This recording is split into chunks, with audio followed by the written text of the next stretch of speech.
आजकल हर कोई chat GPT और परप्लेक्सिटी की बात कर रहा है, लेकिन पिछले कुछ दिनों से टेक कम्युनिटीज और डार्क फोरम में एक नई कंट्रोवर्सी चल रही है, क्लाउड माइथोस। ये कोई कॉन्स्पिरेसी थ्योरी नहीं है, बल्कि यूएस कंपनी एंथ्रोपिक के क्लाउड एआई मॉडल की रो रीजनिंग पावर की एक डार्क रियलिटी चेक है। मैं आज आपको बताऊंगा कि क्यों टेक एक्सपर्ट्स इस मॉडल की अंडरस्टैंडिंग कैपेसिटी से डरते हैं।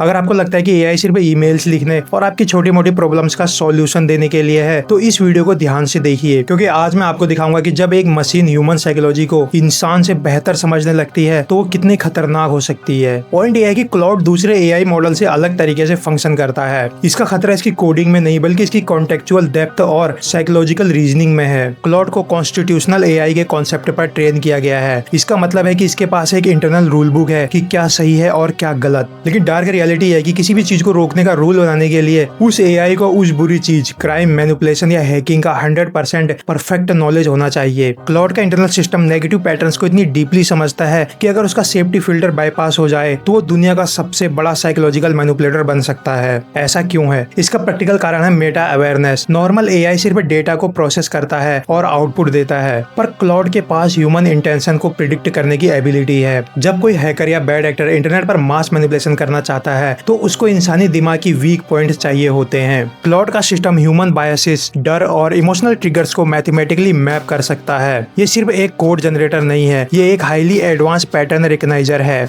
इस कंट्रोवर्सी का मेन रीजन ये है कि रिसर्चर्स ने नोटिस किया है कि क्लाउड कभी कभी समझ जाता है कि उसको टेस्ट किया जा रहा है। एक मशीन का ये समझना कि वो एक मशीन है जिसको इंसान टेस्ट कर रहा है, ये अपने आप में एक बहुत बड़ा रेड फ्लैग है। एंथ्रोपिक के रिसर्चर्स ने क्लाउड 3 की मेमोरी टेस्ट करने के लिए एक एक्सपेरिमेंट किया, जिसे नीडल इन अ हैशटैग कहते हैं। उन्होंने हजारों पेजेस के रैंडम डॉक्यूमेंट के बीच में बिल्कुल एक इररिलेवेंट लाइन डाल दी, जैसे कोई पिज्जा टॉपिंग के बारे में, और एआई से उस लाइन को ढूंढने को कहा गया। एक्सपेक्टेड रिजल्ट ये था कि वो उस लाइन को ढूंढ लेगा। क्लाउड ने उस लाइन को ढूंढ तो लिया, लेकिन उसने जो आगे कहा उसने सबको हैरान कर दिया। क्लाउड ने आउटपुट में लिखा, मुझे लगता है कि ये पिज्जा वाली लाइन इस डॉक्यूमेंट में जानबूझकर डाली गई है ताकि आप लोग मेरी अटेंशन और मेमोरी टेस्ट कर सकें। ध्यान दीजिए, उसने सिर्फ डेटा नहीं दिया, उसने रिसर्चर्स के इंटेंशन को पकड़ लिया। अगर एक एआई एक सिंपल टेस्ट में ह्यूमन इंटेंशन को समझ सकता है, तो सोचिए डार्क वेब पर बैठे लोग इस लेवल की रीजनिंग का use highly targeted phishing attack से डीप फेक स्क्रिप्ट्स और पॉलिटिकल ब्रेन वॉश के लिए किस हद तक कर सकते हैं। तो वापस आते हैं अपने मेन पॉइंट पर। क्लाउड माइथोस इस बात का प्रूफ है कि एआई का असल खतरा फिजिकल रोबोट से नहीं है, असल खतरा उस सिस्टम से है जो इंसान की तरह सोचने, एनालाइज करने और हमारे इंटेंशन को हमसे पहले प्रिडिक्ट करने की ताकत रखता है। एआई एक बहुत पावरफुल टूल है, लेकिन जब उसकी साइकोलॉजिकल अंडरस्टैंडिंग ह्यूमन लेवल को क्रॉस करने लगती है तो कंट्रोवर्सी होना तय है। हमेशा याद रखिए, डिजिटल दुनिया में जिस टूल पर आप सबसे ज्यादा डिपेंड होते हैं, वही टूल आपको सबसे इजीली मैनिपुलेट कर सकता है। अगर आप ऐसे ही प्रैक्टिकल और क्लियर रियलिटी जानना चाहते हैं तो वीडियो को लाइक करें और चैनल को सब्सक्राइब करें। मिलते हैं अगली ऐसी बेहतरीन वीडियो के साथ, तब तक के लिए अपना ख्याल रखिए।